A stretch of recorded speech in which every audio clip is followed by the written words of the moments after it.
Thank you all for joining our most recent webinar in our Community Bank webinar series. Today we'll be discussing blue sky laws and how they impact the liquidity of your bank shares and the intermediaries that work with the bank. Our presenters today are Gareth Colglazier, an analyst here with OTC Markets Group, and Mike Acampora with FIG Partners, who also serves as an OTCQX corporate broker. And without any further delay, I'll hand it over to Gareth for the formal presentation. Great. Thanks, Mary. Welcome again to the Blue Sky webinar for banks. We want to thank you for taking the time to register and participate in our Community Bank series. Like Mary said, my name is Gareth Colglazier. I've been with OTC Markets for 6 years in our issuer compliance department. In the past couple of years, I've worked on a lot of our blue sky related issues. With me today is Mike Acampora from FIG Partners, one of our OTCQX sponsors. Mike, do you want to give a quick introduction? Yes, sir. Thank you, Gareth. My name is Mike Acampora. I've been specializing in working with firms that trade community bank stocks for over 30 years. FIG Partners is a leading market maker in community banks, and we trade every OTC listed community bank stock in the United States right now. And as I was previously introduced, I'm an OTC approved corporate sponsor for banks listing on the OTC markets. I'm here today just to provide some simple broker input on the blue sky process and some of the things that I've experienced as a broker working for some of the larger brokerage firms over the years as we buy and sell community bank stocks for our clients. Thanks, Mike. With that, we'll dive right in. Okay, so we're going to try and keep it brief today, but I've got a few topics listed here to cover. From a high level, we just want to take you through a quick introduction or a refresher on what blue sky laws are, how they impact trading of outstanding securities in the secondary markets, run through the services we provide, and discuss some of the more recent developments with OTCQX in our markets, and then give some pointers on thinking about your own bank, or if you're a service provider, your client's bank's blue sky compliance. And then finally, we'll open it up for any questions and do our best to answer them. So what are blue sky laws? Blue sky laws are state securities laws. They regulate the offer and sale of securities at the state level, and they're applied in addition to federal securities laws and interact with federal securities laws in blue ways. As we noted here, they encompass a variety of things, and you may have had some exposure to them in the past. But what we're going to focus on is in that last check mark, because for banks with outstanding securities and existing trading in the secondary markets, that's probably the best place to focus. To comply with blue sky laws, a security has to be registered or exempt from registration. Each state's statutes are different, but there are a lot of commonalities between them, and we'll review some of those later on. But it's important to note the exemptions are divided in two basic sections based upon the nature of securities and the nature of specific transactions. I'm going to talk about transactions, and Mike's going to chime in a little bit later with some more details. But the transactions play a larger role and really are integral to the functioning of trading securities that are already outstanding.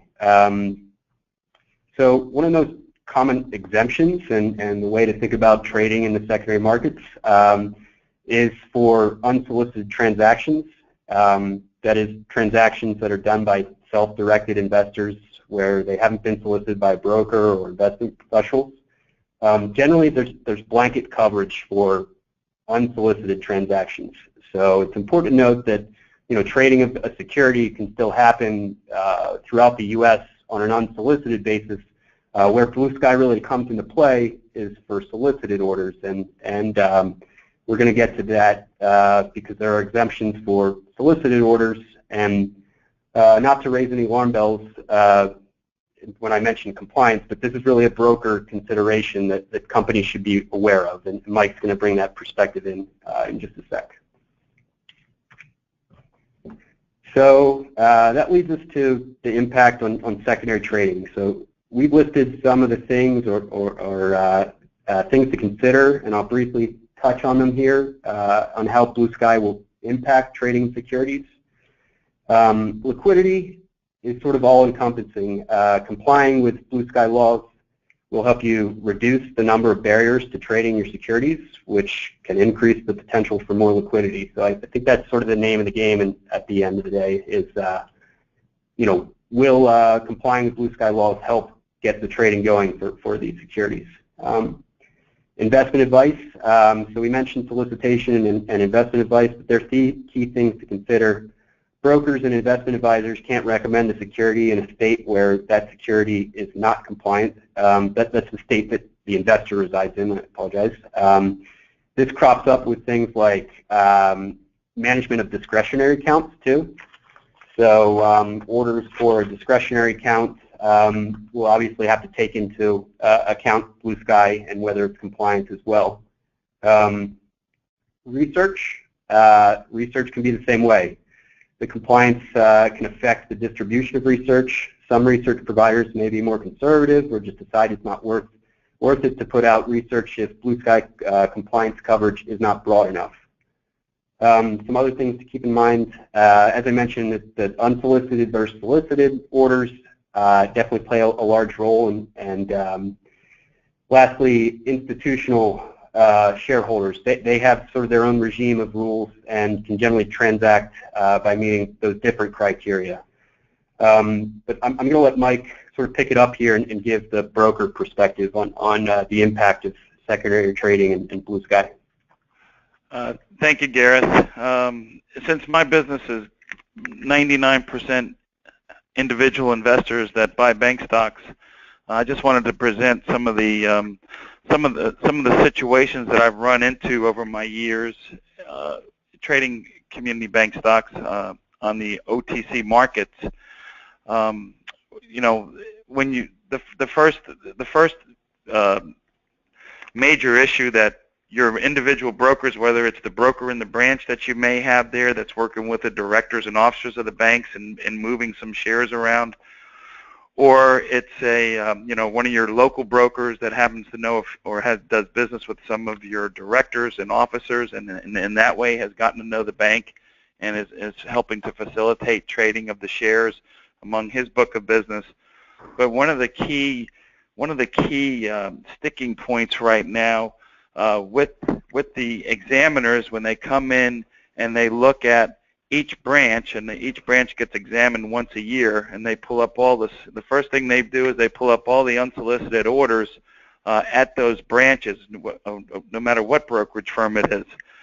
And the reason being is the broad definition of solicited and unsolicited right now has gotten to the point where just about every order that a broker is going to have, if he just gives a bid and ask and an opinion on the market, if a client asks, that order is going to be marked solicited. And how that plays into Blue Sky rules is, over the years, the way that the brokers used to get around this is they would just simply be doing business in a local bank. They'd be aware that the local bank was not maybe Blue Skyed in Florida. It's a bank in Georgia, maybe over the Georgia line as an example, but not Blue Skyed in Florida. So simply mark the ticket unsolicited. When an unsolicited order in a bank that doesn't affect any of the Blue Sky laws. However, with the broad definition of solicited, unsolicited being expanded recently, and the fact that most brokers now are in the advisory business, a ticket mark solicited for a bank that's not Blue Skyed in the state will cause the compliance department to have the broker and the branch issue a letter to the customer that the customer has to sign, called a rescission letter. And compliance departments hate rescission letters. So basically, for example, I'm trading a stock I'm in Jacksonville, Florida, and I'm making a market in the bank in New Jersey, and where the customer resides is the key determining point. The customer resides in Florida, and the bank stock that's listed on the over-the-counter market in New Jersey is not blue skied in Florida. So I solicit a trade, being a good broker and making sure that I follow all procedures. The compliance does they run a screen every day of all trades, making sure that they're blue sky compliant. If it comes back that stock is not blue sky compliant, the manager is contacted or the broker is contacted by the compliance department, and a letter of rescission goes out. That letter of rescission gives the customer the right to put back those shares to the firm at any time in the next year at the price at which they were purchased. So it basically gives the customer a one-year put, and as you can imagine, compliance departments hate these letters. It's not a reportable offense, but it is a red flag with compliance departments, and that's why when you're a broker dealing in community bank stocks, the minimum for a community bank is to at least be blue skied in the state that they're doing business, which I've run into that before, incredulously sometimes, and also to be aware that if you have customers or you're seeing that you're having some trading in maybe some other areas, contiguous states or contiguous markets, just make sure that you try to get your blue skied in those states, because you won't see the effect as far as the bank is concerned. It has no effect on the corporation, but as far as the ability to make a market and ability for the people, the brokers, to know your bank, it can impede their capabilities, and that impediment will come from the brokerage firm from who they work.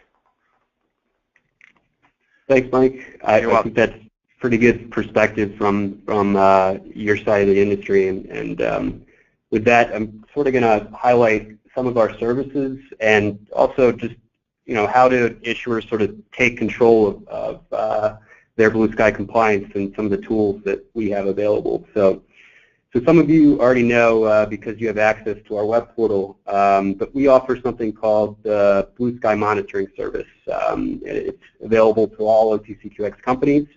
We also make it available by subscription to other companies that are interested. It's essentially a data feed that comes to us from an outside vendor, and they analyze every issuer's compliance with blue sky laws in 54 U.S. jurisdictions. So that includes D.C., Puerto Rico, Virgin Islands, and Guam.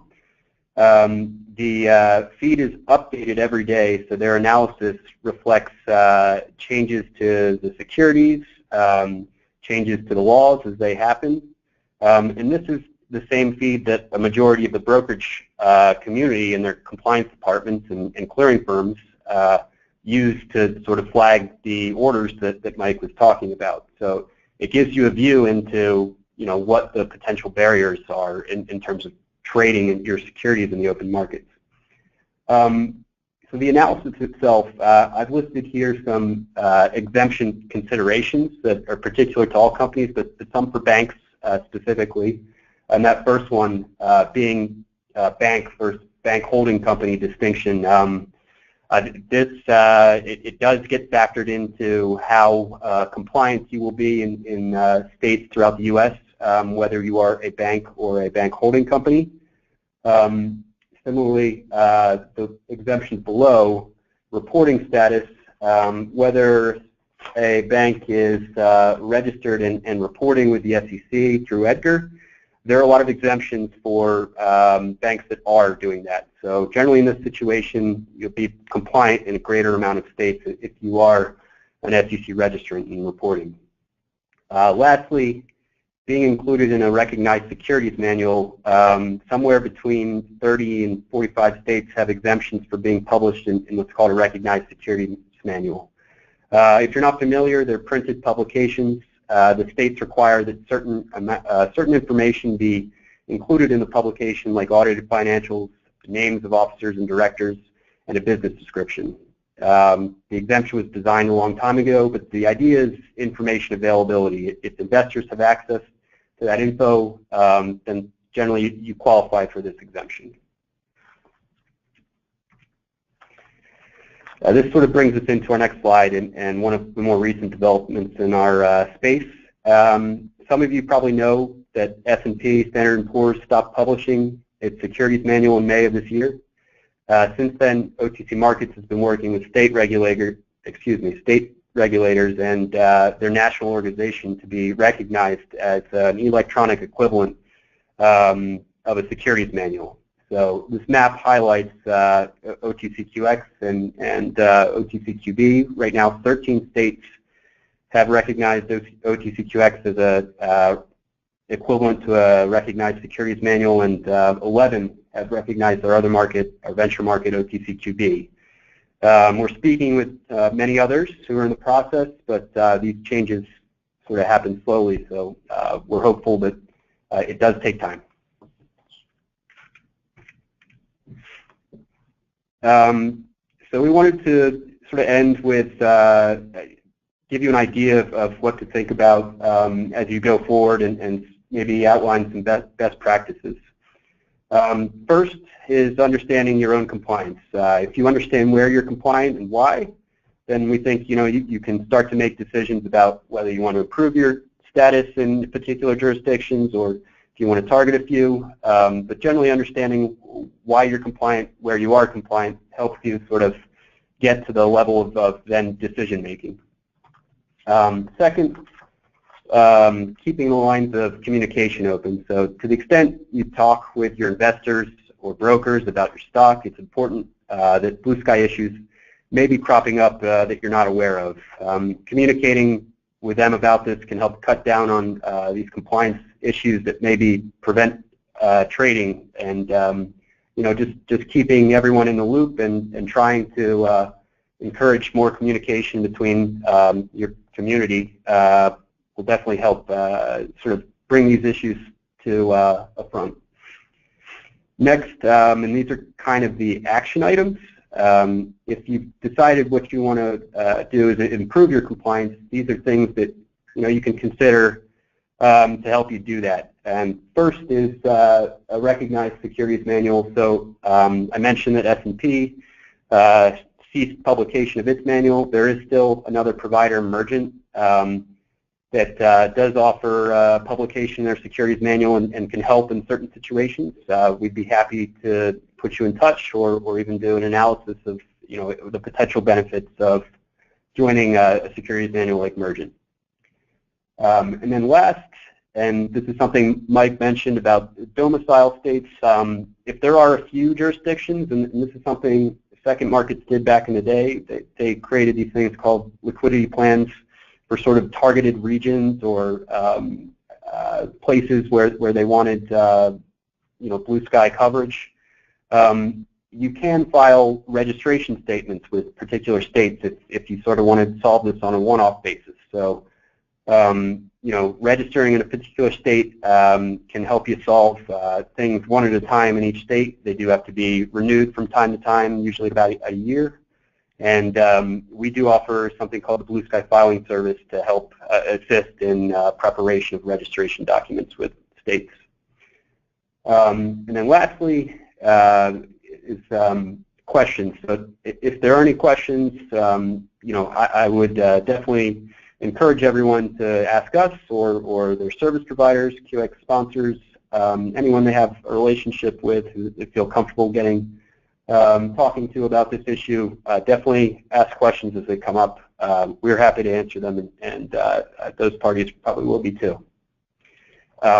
With that, I think we'll open it to questions. Great, thank you, Gareth. One question that we do have, and it touches very quickly on what you had just walked through, but can you maybe walk through an example scenario of how a bank would be working with you to become Blue Sky compliant in a specific state? Sure. So I guess let's take it generally.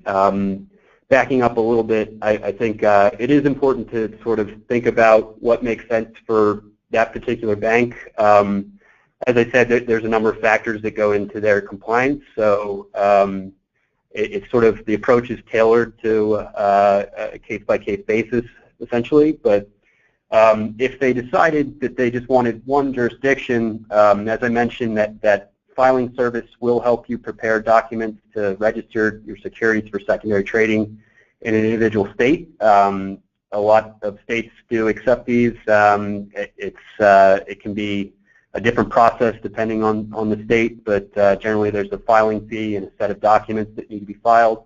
The registration, once it's effective, usually lasts about a year and just needs to be renewed. So this is something we've started a few years ago and have some familiarity with, and happy to walk anyone through the process for that. And then on the other hand, I did mention the securities manual. May be that a bank is seeking sort of more blanket coverage, and a securities manual might be the best way to do that. So, you know, generally their fees are about, I believe it's about $3,000 to $5,000 for the first year, and almost $1,000 for the year after. So that may be an approach that can solve a lot of states at once. So it really does depend on what the objective is and the bank, but that's probably the best way to do it. Wonderful, thank you. The next question: do blue sky laws impact a company's ability to repurchase its shares under a publicly announced buyback program? So how do the blue sky laws impact the company's ability to repurchase shares under a publicly announced buyback program? Yeah, Mike, do you have any background in this area? I would say, given the way the shares are aggregated for the buyback program, no, that falls on the individual broker-dealer that is representing the bank in the buyback. That's been approved by the board. And also, most times, you know, if it's a regular buyback that's limited to certain, I would say no. I would say no. That wouldn't have any indication, because those are all done on the exchanges without individual buys and sells and solicitations attached to them as far as the bank's purchases of those shares are concerned.